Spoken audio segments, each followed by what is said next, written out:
11th class ਦੇ ਸਮੂਹ ਵਿਦਿਆਰਥੀਆਂ ਨੂੰ ਮੇਰੇ ਵੱਲੋਂ ਪਿਆਰ ਭਰੀ ਸਤਿ ਸ਼੍ਰੀ ਅਕਾਲ। Dear students, today we will do our first poem in our syllabus, Lines Written in Early Spring. This poem is written by William Wordsworth। हाँ जी प्यारे बच्चों, ਤਾਂ ਆਪਣੀ ਪਹਿਲੀ ਜਿਹੜੀ ਪੋਇਮ ਹੈ ਕਵਿਤਾ ਹੈ ਕਿ ਜਿਹੜੀ ਸਪਰਿੰਗ ਹੁੰਦਾ ਬੇਟੇ ਬਸੰਤ ਰਿਤੂ ਆਪਾਂ ਬੋਲਦੇ ਹਾਂ ਨਾ ਬੇਟੇ, ਜਿਵੇਂ ਆਪਾਂ ਵਿੰਟਰ ਸਮਰ ਬੋਲਦੇ ਹਾਂ, ਇਸ ਤਰ੍ਹਾਂ ਸਪਰਿੰਗ ਜਿਹੜਾ ਹੈ ਬਸੰਤ ਦਾ ਮੌਸਮ ਹੁੰਦਾ ਹੈ। ਤਾਂ ਬਸੰਤ ਦੀ ਸ਼ੁਰੂਆਤ ਵਿੱਚ ਲਿਖੀਆਂ ਗਈਆਂ 17 ਜਾਂ ਲਾਈਨਾਂ। ਤਾਂ ਇਸ ਪੋਇਮ ਦੀ ਬੇਟੇ ਆਪਾਂ ਬਰੀਫ ਜਿਹੜੀ ਇੰਟਰੋਡਕਸ਼ਨ ਜਿਹੜੀ ਆਪਾਂ ਕਰਦੇ ਹਾਂ, ਤਾਂ ਉਹ ਬਰੀਫ ਇੰਟਰੋਡਕਸ਼ਨ ਬੇਟੇ ਕੀ ਹੈ ਦੇਖਦੇ ਹਾਂ। ਵਰਡਸਵਰਥ ਵਾਜ਼ A grade lover of nature. ਤਾਂ ਕੀ ਹੈ ਬੇਟੇ, ਜਿਹੜਾ ਵਰਡਸਵਰਥ ਹੈ ਕੁਦਰਤ ਦਾ ਬਹੁਤ ਵੱਡਾ ਪ੍ਰੇਮੀ ਸੀ। He found in nature the cure of all human ills. ਔਰ ਉਸ ਨੂੰ ਕੁਦਰਤ ਦੇ ਵਿੱਚ ਜਿਹੜੇ ਮਨੁੱਖ ਦੇ ਸਾਰੀਆਂ ਜਿਹੜੀਆਂ ਬਿਮਾਰੀਆਂ ਸੀ ਉਹਨਾਂ ਦਾ ਜਿਹੜਾ ਕੀ ਹੈ ਹੱਲ ਜਾਂ ਉਹਨਾਂ ਦੀ ਦਵਾਈ ਦੱਸਦਾ ਹੈ ਜਾਂ ਮਿਲਦੀ ਹੈ। He thought that separation from nature was the only cause of modern man's unhappiness. ਔਰ ਉਸ ਦਾ ਵਿਚਾਰ ਸੀ ਕਿ ਕੁਦਰਤ ਤੋਂ ਅਲਗਾਵਵਾਦ ਹੀ ਮਨੁੱਖ ਦੇ ਸਾਰੇ ਦੁੱਖਾਂ ਦਾ ਕਾਰਨ ਹੈ। Man leads an artificial life in cities. ਤਾਂ ਜਿਹੜਾ ਮਨੁੱਖ ਹੈ ਸ਼ਹਿਰਾਂ ਦੇ ਵਿੱਚ ਕਿਹੜੀ ਹੈ ਬਨਾਵਟੀ ਜੀਵਨ ਜੀ ਰਿਹਾ ਹੈ। ਲਿਵਸ ਅਵੇ ਫਰੋਮ ਦਾ ਬਿਊਟੀਜ਼ ਆਫ ਨੇਚਰ। ਉਹ ਜਿਹੜੀ ਹੈ ਕੁਦਰਤ ਦੀ ਸੁੰਦਰਤਾ ਤੋਂ ਦੂਰ ਰਹਿ ਰਿਹਾ ਹੈ। He is caught in the rat race of earning and spending.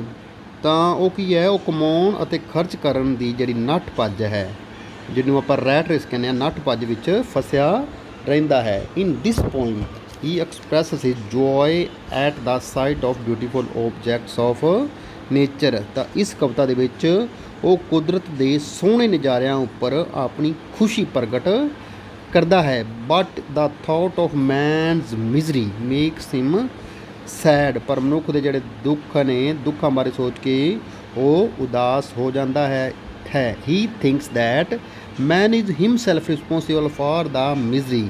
ਤਾਂ ਮਨੁੱਖ ਕੀ ਹੈ, ਆਪਣੇ ਦੁੱਖਾਂ ਦਾ ਕੀ ਹੈ ਆਪ ਹੀ ਕਾਰਨ ਹੈ। He can get back his joy by returning to nature.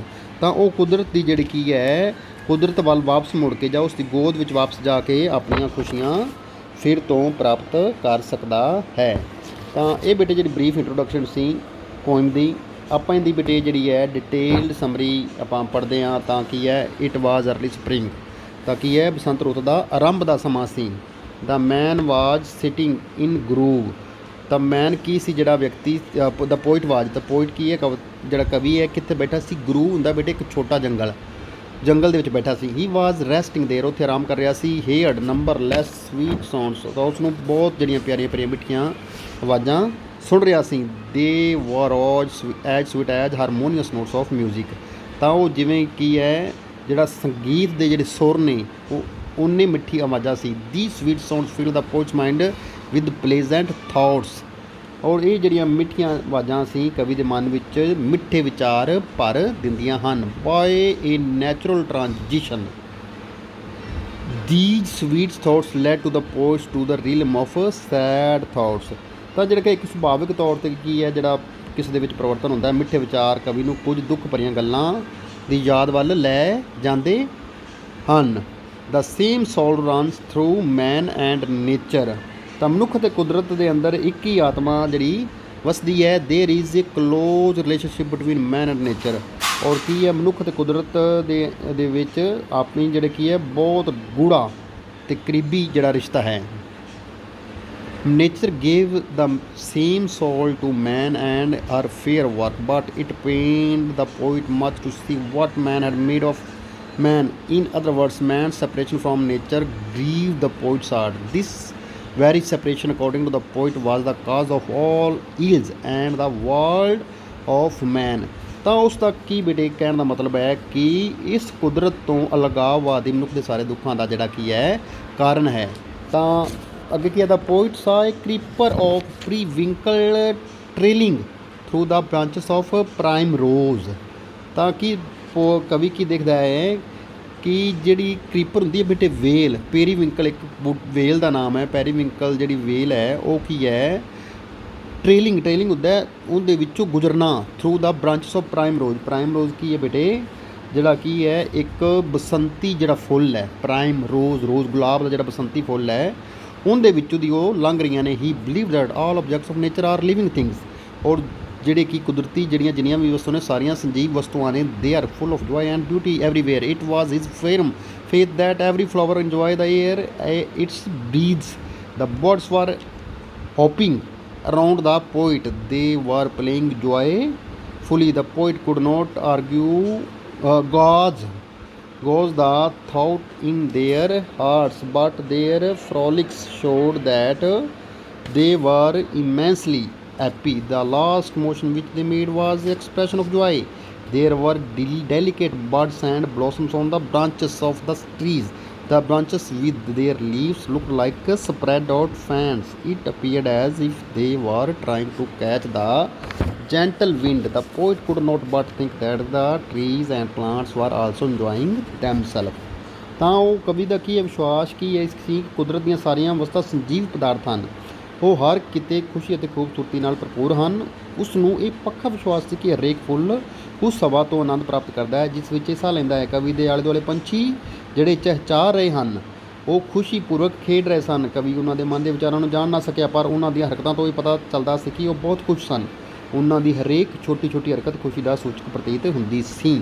ਦਰੱਖਤ ਦੀਆਂ ਟਾਹਣੀਆਂ ਉੱਪਰ ਕੋਮਲ ਕਲੀਆਂ ਦੇ ਫੁੱਲ ਸਨ। ਪੱਤੀਆਂ ਨਾਲ ਭਰੀਆਂ ਟਾਹਣੀਆਂ ਇੰਝ ਲੱਗਦੀਆਂ ਸਨ ਮਾਨੋ ਉਹਨਾਂ ਨੇ ਆਪਣੇ ਪੰਖ ਫੈਲਾ ਰੱਖੇ ਹੋਣ। ਅਜਿਹਾ ਪ੍ਰਤੀਤ ਹੁੰਦਾ ਸੀ ਕਿ ਜਿਵੇਂ ਕਿ ਉਹ ਹਲਕੀ ਹਵਾ ਨੂੰ ਫੜਨ ਦੀ ਕੋਸ਼ਿਸ਼ ਕਰ ਰਹੀਆਂ ਹੋਣ। ਕਵੀ ਇਹ ਸੋਚੇ ਬਗੈਰ ਨਾ ਰਹਿ ਸਕਿਆ ਕਿ ਰੁੱਖ ਅਤੇ ਪੌਦੇ ਵੀ ਆਨੰਦ ਮਨਾ ਰਹੇ ਸਨ। ਤਾਂ ਲਾਸਟ ਬੇਟ ਪੈਦਾ ਕੀ ਹੈ। The poet thought that this belief in nature as living reality was sent by heaven. ਤਾਂ ਕਵੀ ਦਾ ਵਿਚਾਰ ਸੀ ਕਿ ਉਸਦਾ ਇਹ ਵਿਸ਼ਵਾਸ ਸੀ ਕੁਦਰਤ ਇੱਕ ਸੰਜੀਵ ਸੱਚਾਈ ਹੈ, ਰੱਬ ਦੁਆਰਾ ਹੀ ਦਿੱਤਾ ਗਿਆ ਸੀ ਅਤੇ ਇਸ ਲਈ ਇਹ ਸੱਚਾ ਸੀ। It was nature solely plan that all creature should live in peace and harmony. ਤਾਂ ਇਹ ਕੁਦਰਤ ਦਾ ਪਵਿੱਤਰ ਜਿਹੜਾ ਇੱਕ ਵਿਉਂਤਬੰਦੀ ਸੀ, ਪਲਾਨ ਸੀ, ਯੋਜਨਾ ਸੀ ਕਿ ਜੀਵ ਸ਼ਾਂਤੀ ਅਤੇ ਮਿੱਤਰਤਾ ਪੂਰਵਕ ਰਹਿਣ। There is a spiritual relationship between man and the beautiful objects of nature, but man has separated himself from nature. That is why he is unhappy. The poet says that his lament over man's miserable fate is justified since it is of man's own making.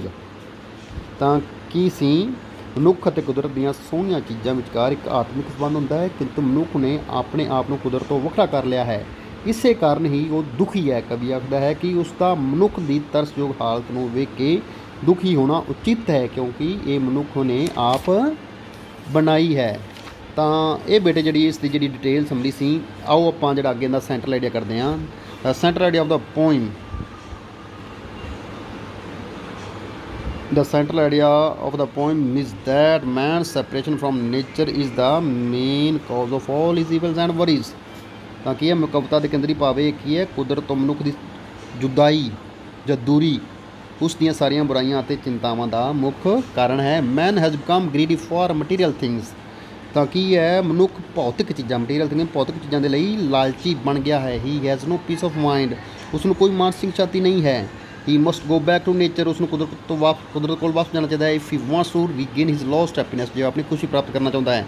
He should develop true love for nature. ਔਰ ਉਸ ਕੁਦਰਤ ਲਈ ਸੱਚਾ ਪਿਆਰ ਪੈਦਾ ਕਰਨਾ ਚਾਹੀਦਾ ਹੈ। He should accept nature as his friend and guide.